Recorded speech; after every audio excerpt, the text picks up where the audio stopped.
Retired pensioners and all persons వీళ్ళందరూ కలిసి ప్రస్తుతం ఇక్కడ ఇందిరా పార్క్ దగ్గర అయితే మహాధర్నా చేయడం జరుగుతుంది. సో ఒకసారి మరి ఏంటి వారి డిమాండ్స్, ఎందుకు ఈ ధర్నా అనేది ఒకసారి వారి మాటల్లోనే అడిగి తెలుసుకుందాం. అందరికీ నమస్కారం. నా పేరు Ravikumar, retired head master, Khammam జిల్లా నుంచి వచ్చాను. 2024 మార్చి తర్వాత రిటైర్ అయిన ఉద్యోగస్తులకి పెన్షనరీ బెనిఫిట్ చెల్లించకపోవడం అనేది దుర్మార్గమైన విషయము. ఇందులో ప్రభుత్వం ఉచితంగా ఇచ్చేది ఏదీ లేదు. అన్నీ కూడా వాళ్ళు దాచుకున్న సొమ్ములే. జీపీఎఫ్ వాళ్ళు దాచుకున్న సొమ్ము, టీఎస్జీఎల్ఐ నెల నెల మేము కడుతున్న సబ్స్క్రిప్షన్, జీఐఎస్ మేము కడుతున్నదే. ఆఖరికి కమ్యూటేషన్ ఆఫ్ పెన్షన్ కూడా మాకు ముందు ఇచ్చి నెల నెలా కట్ చేస్తారు. మాకు అదనంగా ఇచ్చేది ఏదైనా ఉంది అని అంటే ఒక గ్రాట్యుటీ మాత్రమే. ఇట్లాంటివి కూడా మేము దాచుకున్న సొమ్ములు మాకు ఇవ్వకుండా జీపీఎఫ్ ఒక్కొక్కళ్ళం 5,000, 10,000, 25,000 కట్టేవాళ్ళు కూడా ఉన్నారు. నెల నెలా దాచుకున్న సొమ్ములు కూడా దోచుకొని ఇవ్వకుండా ప్రభుత్వం దుర్మార్గంగా వ్యవహరిస్తోంది. దీని ద్వారా ఇప్పటికీ ₹1 బెనిఫిట్ పొందకుండా రాష్ట్ర వ్యాప్తంగా పోలీస్ డిపార్ట్మెంట్ దగ్గర నుంచి మొదలు పెడితే అనేక మంది 67 మంది పెన్షనర్స్ చనిపోవడం జరిగింది.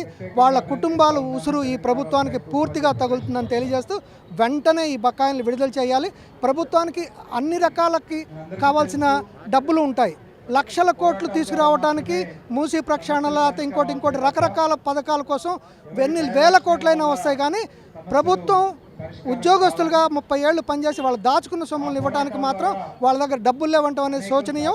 ఇది వెంటనే విడుదల చేయాలని చెప్పి Telangana all pensioners and retired persons association తరఫున మహాధర్నాని ఇవాళ నిర్వహించుకోవడం జరుగుతుంది. అందులో యాక్చువల్గా మేము ఇవాళ ఒక వారం 10 రోజుల పాటు నిరాహార దీక్షలు చేస్తామని చెప్పి మేము పర్మిషన్ అడిగాము. కానీ ఆ పర్మిషన్ ఇవ్వకుండా ప్రభుత్వం ఏంటంటే కేవలం ధర్నాకు మాత్రమే పర్మిషన్ ఇచ్చింది. ఇది కూడా ఉద్యమాలను అణిచివేయాలని ప్రయత్నం తప్పితే వేరే ఏ రకమైన ఇది కాదు. ఎంత అణిచివేస్తే ఆ రకంగా అంత ఉవ్వెత్తున మా ఉద్యమం ఎగిసిపడుతుందని తెలియజేసుకుంటూ తప్పనిసరిగా మా ఉద్యమాలు, మా కోరికలు తీరేంత వరకు కూడా మేము విశ్రమించాం. వయోవృద్ధులమైనా సరే మేము ఖచ్చితంగా డిమాండ్ చేస్తున్నాము.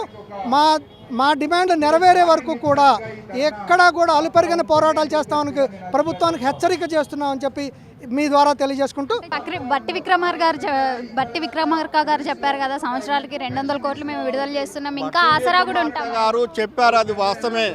కానీ మాకు రావాల్సినటువంటి బకాయిలు అనేవి కేవలం 700 కోట్లు వాళ్ళు విడుదల నెలకు చేస్తే అది దేనికి సరిపోతలేదు. మరి వాళ్ళు ఏవైనా కూడా సంక్షేమ పథకాలు చేపడుతూ వాళ్ళ యొక్క లబ్ధి కోసం చేస్తున్నారు తప్ప కేవలం ఈ ఉచిత పథకాలన్నీ తీసేయాలి. కేవలం విద్యా వైద్యం మాత్రమే ఉచితంగా ఉండాలి, మిగతా ఉచిత పథకాలు తీయాలని టాప్రా సంఘంగా మేము డిమాండ్ చేస్తున్నాం. నాకు ప్రత్యేకంగా రావాల్సిన అవసరం లేదు. నేను 2016లో రిటైర్డ్ అయ్యాను. నాకు రావాల్సినటువంటి బెనిఫిట్స్ అన్నీ వచ్చినాయి. 2024లో రిటైర్డ్ అయినటువంటి ఎంప్లాయీస్ల కోసం, ఉద్యోగుల కోసం నా వంతు బాధ్యతగా ఈ ధర్నా చౌక్ వచ్చి వాళ్ళకు మద్దతు కోసం పోరాటం చేయడానికి ఇక్కడికి రావడం జరిగింది. ప్రభుత్వాన్ని ఏం డిమాండ్ చేస్తారు మీరు? ప్రభుత్వాన్ని ఏం డిమాండ్ చేస్తారు ఈ సందర్భంగా? ప్రభుత్వం డిమాండ్ చేసేది ఏంటంటే 2024, 25, 26లో రిటైర్డ్ అయినటువంటి వారికి వాళ్ళకు రావాల్సినటువంటి బకాయిలను తక్షణమే విడుదల చేసి వారి యొక్క మనోస్థైర్యాన్ని కలిగించి వాళ్ళ ఆత్మహత్యలకు పాల్పడకుండా ఉండవలసిందిగా ప్రభుత్వాన్ని డిమాండ్ చేస్తున్నాం. అంటే మీరు ఈ సందర్భంగా ఇక్కడ ఇందిరా పార్క్ దగ్గర అయితే ధర్నా చేస్తారు, దేనికి చేస్తారు? నా పేరు బాలరెడ్డి, నేను రిటైర్డ్ టీచర్ను. ఉమ్మడి మహబూబ్నగర్ జిల్లాలో PRTU తెలంగాణకు జనరల్ సెక్రటరీగా పనిచేసిన. ఏ ధర్నా పిలుపునిచ్చినా ఇక్కడ మా ఆవేదన వెలుగుచ్చడానికి వస్తాము. మేము 36 సంవత్సరాల సర్వీస్ చేసి రిటైర్డ్ అయితే డబ్బులు వస్తావనే ఉద్దేశంలోనే ఉద్యోగం చేసినాము. లేకుంటే మేము ఉద్యోగం చేసేవాళ్ళం కాదు. ఈ వయస్సులో మనవన్లు మనవరాన్లతోటి సుఖంగా కాలక్షేపం చేసే సందర్భంగా ఇట్లా రోడ్ల మీద పడి ధర్నాలు, మీటింగ్ అయితే ఆ మీటింగ్కి అటెండ్ కావాల్సిన పరిస్థితి కల్పించిన ఇరు ప్రభుత్వాలు, అక్కడ బీఆర్ఎస్ కానీ ఇక్కడ కాంగ్రెస్ను కానీ తీవ్రంగా వ్యతిరేకిస్తున్నాం మీ ద్వారా. ఇంకా ఒక విషయం చెప్పాలంటే మా టీచర్ల సంఘాలు ఎవరు కూడా మాకు సర్వీస్ పెంచాలని అడగలేదు. దురదృష్టం ఏంటంటే ఈ ఉపాధ్యాయ సంఘాలు దళిద్రంగా తయారైంది. ఎప్పుడైనా కూడా ఉపాధ్యాయ సంఘాలు ఎన్జిఓ సంఘాలు కానీ గెస్టెడ్ ఆఫీసర్ సంఘాలతోటి కలవకూడదు. వాళ్ళ యొక్క రూల్స్ రెగ్యులేషన్స్ వేరు, మా రూల్స్ రెగ్యులేషన్స్ వేరు. మేము నిజంగా మంచిగా చదువు చెప్పే ఉపాధ్యాయుడు 58 సంవత్సరాలకే అలసిపోయి ఉంటాడు. మేము ఎవరం కూడా కోరుకునిలే, యూనియన్ లీడర్ కోరుకుని ఉంటారు. ఎందుకు కోరుకుని ఉంటారంటే వానికి ఓడి వస్తుంది, హాయిగా తిరగవచ్చు, 3 ఏళ్ళు ఇంటికాడ కూర్చొని కూడా జీతం వస్తుంది. నిజంగా ఉద్యోగం చేసే టీచరు ఉపాధ్యాయుడు 58 సంవత్సరాలు చెప్పలేడు.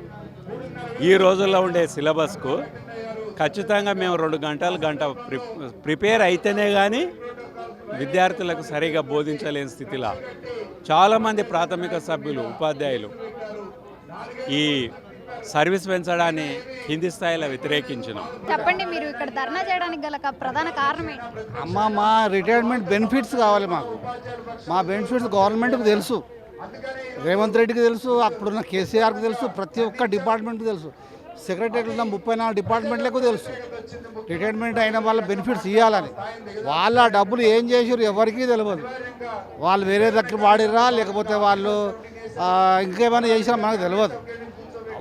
మేము సెక్రటరీకి తిరిగి పిచ్చలమైనాం.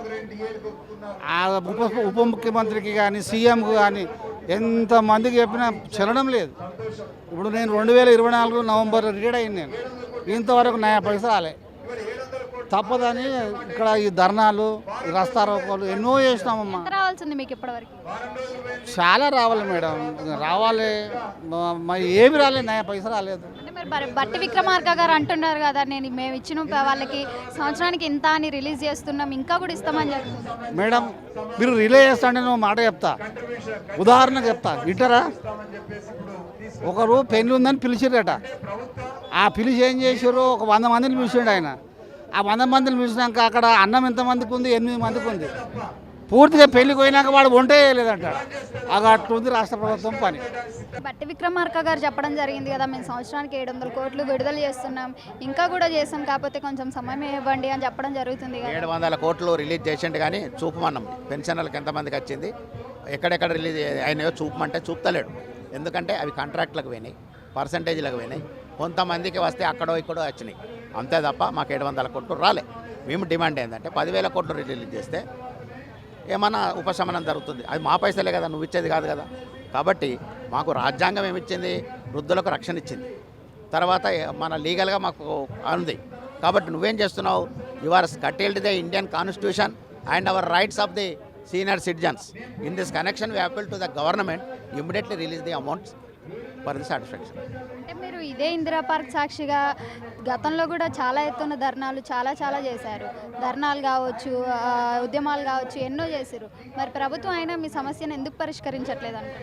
మేము ధర్నాలు చేసినప్పుడల్లా డిఎల్ ఇస్తున్నామని చెప్పి, తర్వాత క్యాబినెట్ మీటింగ్ 26 నాడు ఉండే, 23 పెట్టింది. మళ్ళీ ఇంకేమన్నా ధర్నా చేస్తారని అంటే ప్రభుత్వంలో భయం ఉంది. ప్రభుత్వ ఉద్యోగులు తలుచుకుంటే ప్రభుత్వాలు దిగిపోతాయి. గతంలో చంద్రబాబు నాయుడు కూడా మేము చేసినాం తెలుసు, పైసలు లేవు అంటుండు, వేరే కార్యక్రమాలు చేస్తుండు, సంధ్యాల కత్తి అని, తర్వాత పోతే ఫుట్బాల్ పోటీలని. ఆ పైసలు ఎక్కడ వచ్చింది? ఇవాళ హైదరాబాద్ నుంచి ఢిల్లీకి పోతుండు, పైసలు ఎక్కడి నుంచి వస్తున్నాయి? మా పైసలు కాదా? మేము 30 సంవత్సరాలు అటు ప్రభుత్వం చేసిన పథకాలన్నీ ప్రజలకు వారధిగా తీసుకుపోయి సేవ చేస్తే ఈరోజు రిటైర్మెంట్ అయితే మనం పట్టించుకునే నాతులు లేడు. అంటే మేము పనికిరానులమా? మా సత్తా ఎంత వచ్చే గవర్నమెంట్ చూపిస్తాం. ఇదే ఇందిరా పార్క్ దగ్గర మీరు గతంలో కూడా చాలా పెద్ద ఉద్యమాలు, ధర్నాలు చేశారు. మరి ప్రభుత్వం మీ సమస్యకి ఎందుకు పరిష్కారం చేయట్లేదు? గవర్నమెంటు ఉద్యోగస్తుల మీద మొండి వైఖరి చేస్తుంది. ఉద్యోగస్తులకు ఓట్ బ్యాంకు గురించి ఉద్యోగస్తులు ఓట్లు ఎక్కువ మంది ఉండరు, అందుకు వాళ్ళు ఉద్యోగస్తుల మీద ఎలాంటి కనికరం చూపించట్లేదు. అసలు ఓట్ బ్యాంకు గురించి గవర్నమెంట్ ఆలోచించి వాళ్ళకు ఓట్లు అయితే ఎక్కడైతే వస్తున్నాయో వాళ్ళకు బెనిఫిట్స్ ఇస్తుండ్రు. ఉద్యోగాల ద్వారా తక్కువ ఓట్ బ్యాంక్ ఉంటుంది, వాళ్ళను వాళ్ళకి బెనిఫిట్స్ ఇవ్వకున్నా కానీ ఏం కాదని ఉద్దేశంతో ఎలాంటి బెనిఫిట్స్ ఇవ్వకుండా వాళ్ళను రోడ్ల మీద తీసుకొస్తున్నది. ఇట్లాంటి గవర్నమెంట్ ఇంతకుముందు ఏ గవర్నమెంట్ కూడా లేకుండే ఈ చాలా ఉద్యోగస్తులను రోడ్డు మీద తీసుకొచ్చి ఈ ఏజ్లో మాకు 60 సంవత్సరాలు 61 సంవత్సరాల తర్వాత కూడా ఇట్లాంటివి చేస్తున్నది. చాలా బాధాకరంగా తెలిసిన విషయం. బట్టి విక్రమార్క గారు చెప్పడం జరిగింది కదా, సంవత్సరానికి మేము 700 కోట్లు విడుదల చేస్తున్నాము ఆసరా పెన్షన్ వీళ్ళకి అని చెప్పి. మరి అయినా మీరు ఎందుకు మరి ఈ ధర్నాలు, ఈ ఉద్యమాలన్నీ? యాక్చువల్గా 700 కోట్లు రిలీజ్ చేస్తలేరు. కావాలి రిటైర్డ్ ఎంప్లాయీస్కు ఓన్లీ కొద్ది మందికే ఇస్తున్నాడు. 700 కోట్లు అస్సలు రిలీజ్ చేస్తలేడు. అందులో ఉద్యోగస్తులు ఉన్నారు, రిటైర్డ్ ఎంప్లాయీస్ ఉన్నారు. అసలు 700 కోట్లు అస్సలు రిలీజ్ చేస్తలేరు. 700 కోట్లు రిలీజ్ చేస్తే కొద్ది నెలలోనే అయిపోతుండే. అది 700 కోట్ల పేరుకు మాత్రమే రిలీజ్ చేస్తున్నామని అది చెప్తున్నాం ముందు, కానీ 700 కోట్లు అస్సలు రిలీజ్ చేస్తలేడు.